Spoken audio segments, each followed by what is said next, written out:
So it's Easter morning. Around the world, folks will remember the man named Jesus who lived a long time ago. This was a man who taught many truths to the world, that love matters, that kindness and compassion matter, that people deserve second chances, that we can be renewed in ourselves, that our world can be renewed. He taught that we should be gentle, even with those who are unkind to us. He taught that we're all part of the same human family and that we have to take care of one another. He taught that we should be grateful for the beauty and the joy that we know in our lives. He taught that we should work however we can to make this world a better place for everyone.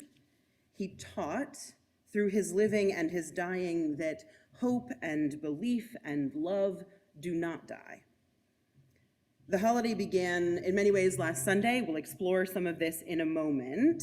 But it is an interesting and wonderful thing that 2,000 years later, we're still telling this story. And it's because it's a pretty good story, actually. And there are deep truths captured in it. Truths about speaking truth to power, about death, about resurrection. Proclaiming our beliefs loud and clear matters. Living openly and honestly with compassion and care matters. And even death cannot stop an idea, cannot stop goodness, cannot stop love. It's always through winter that we come to spring. These are just some of the truths embedded in this story that we're going to explore together this morning. So the story actually begins last Sunday when Jesus arrives in Jerusalem. And he gets there and he's greeted. We have some pictures, so hold on. Okay, we can go to the first one, Lily. He's greeted by many of his followers waving palm fronds. You may remember it's Palm Sunday. Big green leafy plants that they lay at his feet. He's decided to come to Jerusalem to preach about the truths that he knows. And he finds that he can't help himself, right? He has something to say, some things that he wants the world to hear, and he cannot stay quiet about it. So he spends the week in this bustling city of Jerusalem, and lots of things happen to him during this 1 week. The story says that on Monday, the day after he arrives, he rails against the hypocrisy and lies of the religious leaders, and he gets really angry and he's flipping tables. Okay, maybe you remember this story. On Tuesday, he's back to preaching love and compassion. On Wednesday, he rests. And by Thursday, he is preparing with his closest followers for what some believe may have been a Passover Seder because Jesus was Jewish. And then they're eating that meal together on Thursday. And at that meal, Jesus is telling his followers that he knows someone is plotting against him, one of them. And that night, he goes out to a beautiful garden to pray. And then he's betrayed and arrested there in the garden. And then, on what some folks now call Good Friday, he's brought before the political leaders, he's convicted of crimes, he's mocked, he's tormented, and then he's killed. And that evening, he's laid to rest in a tomb by the people that love him most. So a lot has happened in a very short week. And through it, the stories tell that Jesus is doubting, and he's praying for guidance, and he's getting really mad sometimes, and he's wishing that his story could end differently. And he's displaying over and over again kindness and forgiveness, gentleness and love. And the story goes on to say that Jesus, though dead and laying in the tomb, rises, and that's what's celebrated on Easter Sunday. That's what today is all about. And it's women, his mother and some others, his mother Mary and some others, who come to visit the tomb, and they find that the large stone that's been put in front of it to prevent anyone coming in or going out, the large stone has been rolled away. The tomb is empty, the story says, and an angel tells them that Jesus is no longer there. He's been resurrected, transformed, renewed, and the angel tells the women to go and tell everyone else. Like he clearly says, go out and tell everyone. For 2,000 years, this story has been being told more than, and it is a story of great love and great pain.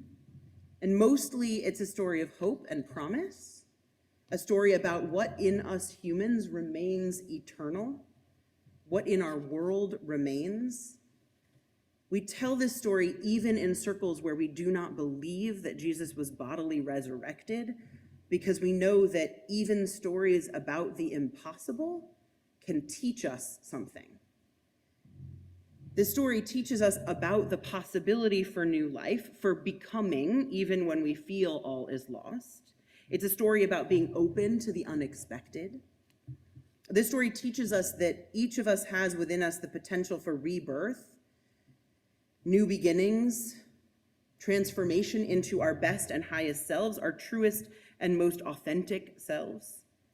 This story teaches us that we are called to honor and celebrate the potential for change and growth and newness in each other, remaining open to what we and others can become. Upside down pages. The story teaches us that each of us matter and have gifts to offer the world in service of making this world a better place. The story teaches us that love and hope never die. We're going to focus on some of those teachings, grown-ups, when we're all together. Lily, we can cut the slides, thank you.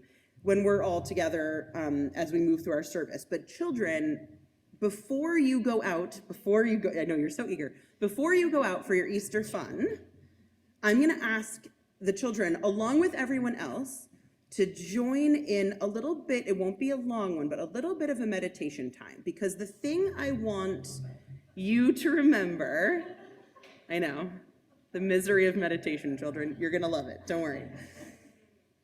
Part of what the story teaches is about the gifts that each of us has to share, and that our gifts are needed in this world, each and every one of us.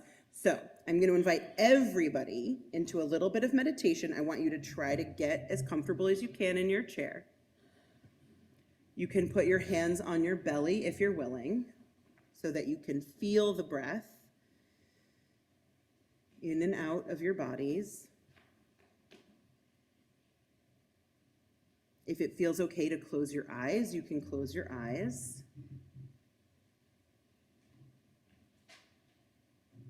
As we are together in the quiet of this Easter morning, I'm going to remind you of some truths that I know. Things that I know to be true about you.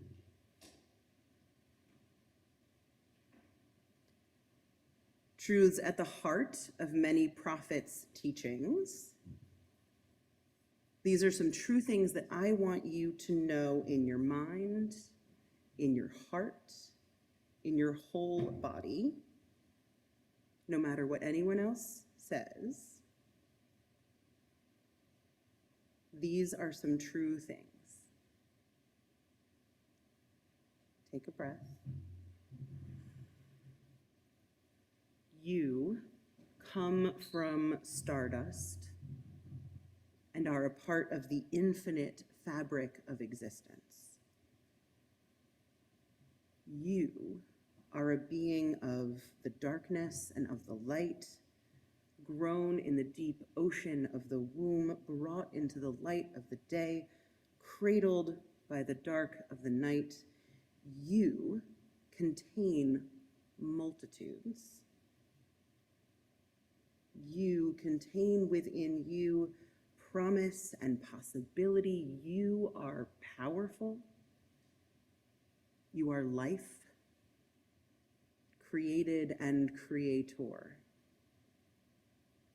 You are enough just as you are. You are beautiful just as you are. The love that you give is a gift to cherish. The care that you show can change the world. The words that you speak can inspire and teach. You are a miraculous and holy being. and you are deeply loved in every moment, with every breath. When there are scary times, or you have scary thoughts, or the world feels too big, you can close your eyes and take a breath, and you can hear my voice, the voices of the people that love you. You can hear your inner voice saying loud and clear, I'm loved, I'm beautiful, I am enough, I am powerful, I am holy. Take a breath. And I'm going to ask you to say it after me. We are loved.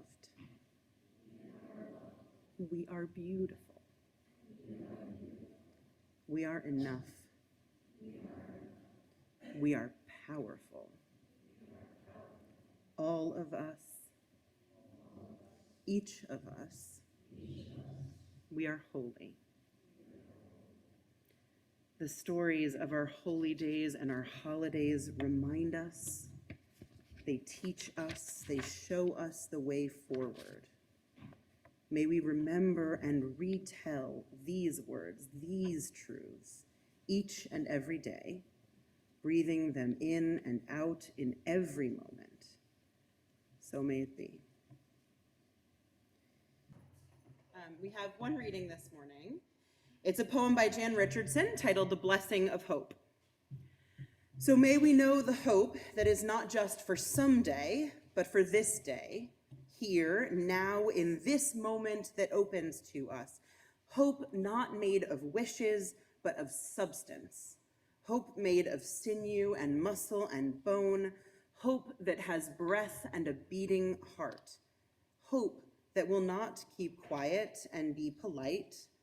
Hope that knows how to holler when it is called for. Hope that knows how to sing when there seems little cause.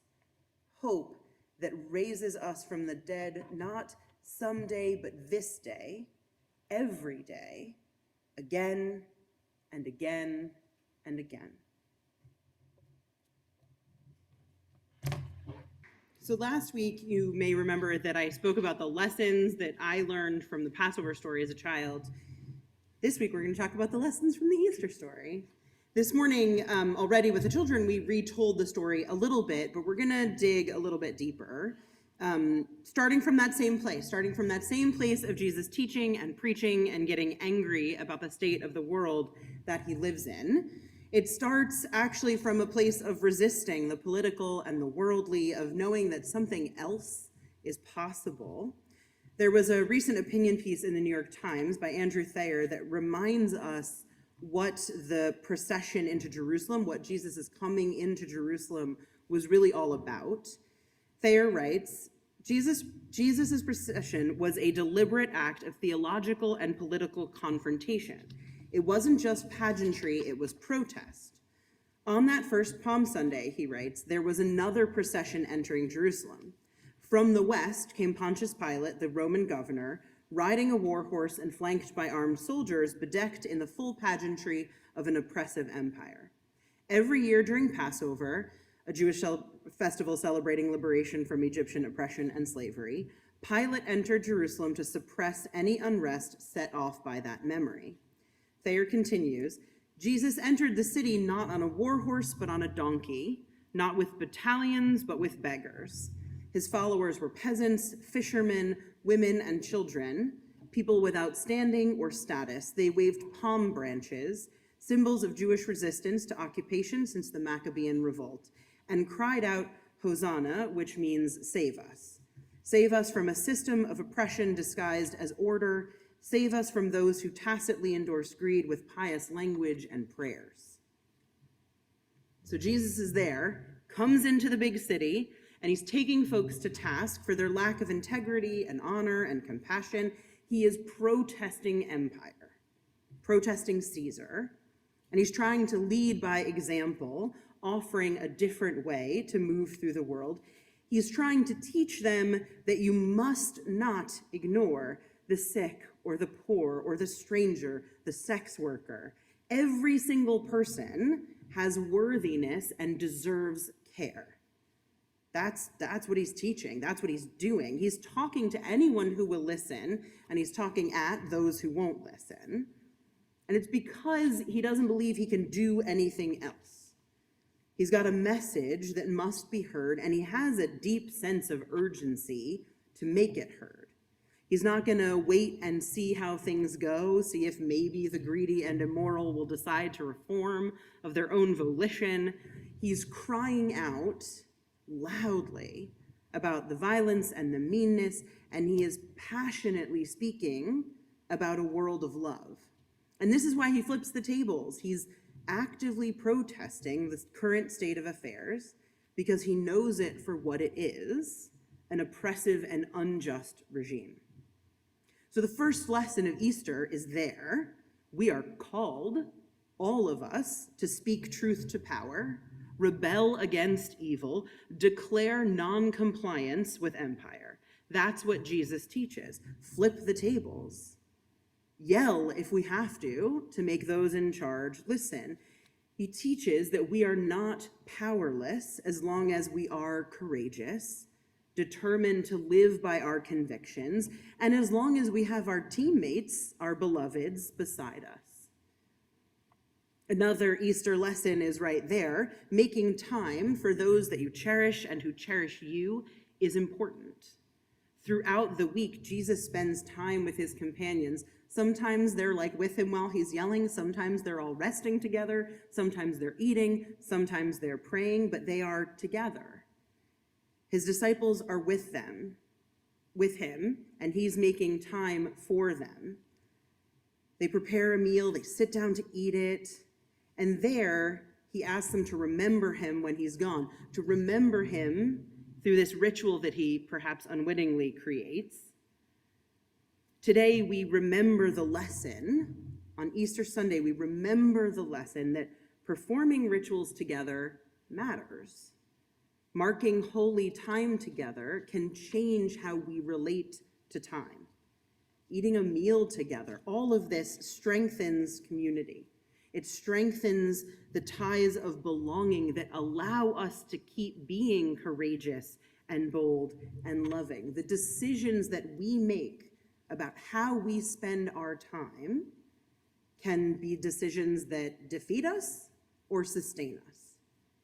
Choosing to make time to be with one another intentionally, with kindness, with joy in our families, with our friends here, making those choices is choosing more depth, more meaning, more belonging, more strength in your life.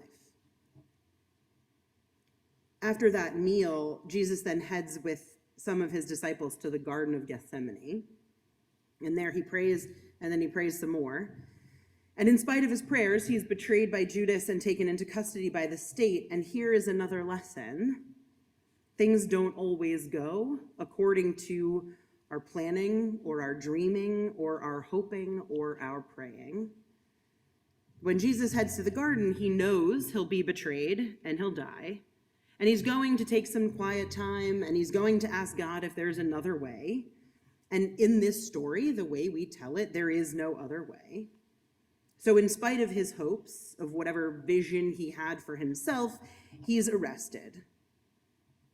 Sometimes we can want something, even see a way to make it real, and still that doesn't guarantee the thing will be or will happen. We keep trying, we keep doing what we know is right, we pray and we work and we make connections and we do our best, and even still, sometimes things will go badly. It isn't because we're bad. Things are just hard sometimes. Life holds its share of disappointments, and that disappointment and pain continue in the story as after the arrest, Jesus is brought before those political leaders and is mocked and tortured and eventually killed. And there is also, I think, a lesson there about how bad things can get when empire becomes too strong or too vast and will do anything to protect itself. There's a lesson about what each of us are capable of if we make wrong choices. There were tons of itinerant preachers in those days, preaching all sorts of things. It wasn't the act of being a teacher and a preacher that was wrong with Jesus in the eyes of the empire. It was the threat that he posed to power and greed with his subversive and countercultural messages. Sometime after he dies, he's taken down from the cross and laid to rest gently by those who love him, including his mother. His followers, his disciples, his family, they now have to live with the fact that he's gone. They have one another, but they've lost him as that focal point. And here there is a lesson about grief. The human pain of loss is difficult to bear, and yet it is a central part of every human life. When we love deeply, we grieve deeply. And Mary and the others allow themselves to grieve. They don't hide it or shove it down or act strong and pretend like everything's good.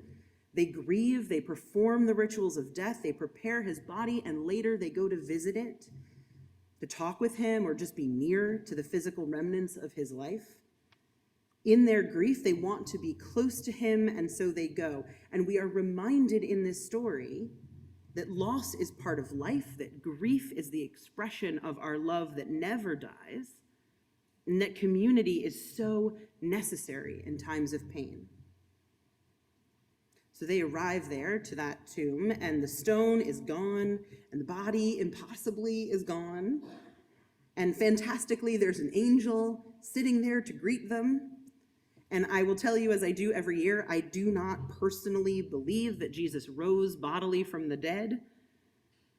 I believe that that is truly impossible, right? In fact, the definition of impossible. But I also think that too often we say something is impossible, and what we really mean is it seems very hard, or it seems improbable. And so I actually think that one of the lessons of Easter, this sort of fantastical tale, is that sometimes the unexpected really does happen. Sometimes the improbable is accomplished. Sometimes what has felt impossible is not actually so, and we can, if we work for it, step into a life or a world that is different and new and real, and that we get there together. We get there with commitment and authenticity and boldness. We get there by living and loving open-heartedly and being open to what might happen, even if it seems like it can't. Mary and the other Marys, it's all Marys, they learn from the angel who awaits them. He's not here, he is risen, go tell folks. Just as he didn't keep quiet, go and tell folks. Don't you keep quiet now. Honor his legacy by teaching about his resistance, show your love by telling his story, ensure his legacy survives by embodying what you learned from him. Don't stay quiet about the things that matter to you. Don't stay quiet about what is possible, about your vision for the world, about goodness and joy. Tell the people, remind them that there is still another way, even though he has died. Don't hide your light under a bushel is another way we might say that. Speak up and speak out. He's not dead, the angel says. And that critical line, that climax of the story, it offers, for me, the final lesson that's been on my heart this week in particular. There are things that do not die. Something sustains beyond even death. Love. Love continues beyond death, and also ideas. You cannot kill an idea.